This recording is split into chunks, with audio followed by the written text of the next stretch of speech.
পাঁচটা important rules of grammar, যেটা খুবই ইম্পর্টেন্ট যে কোনো কম্পিটিটিভ এক্সামের ক্ষেত্রে। প্রথম রুলসটা দেখো, বর্ডার ভার্সেস বাউন্ডারি মানে সীমানা অর্থে।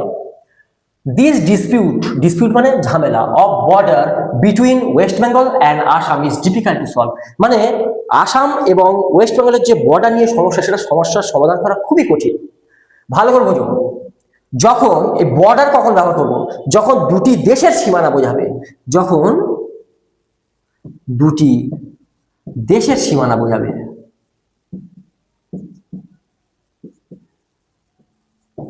যখন দুটি দেশের সীমানা বোঝাবে তখন বর্ডার, আর যখন একটি দেশের মধ্যে দুটি রাজ্যের সীমানা বোঝাবে, একটি দেশের মধ্যে দুটি রাজ্যের সীমানা বলবে।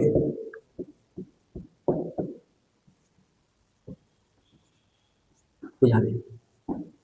তাহলে ওয়েস্ট বেঙ্গল, আসাম এরা ভারতবর্ষের দুটো রাজ্য এবং তাদের সীমানা, তাই বর্ডারের জায়গায় আমরা বাউন্ডারি ব্যবহার করব। তাহলে অ্যান্সার এ ফার্স্টে ভুল আছে।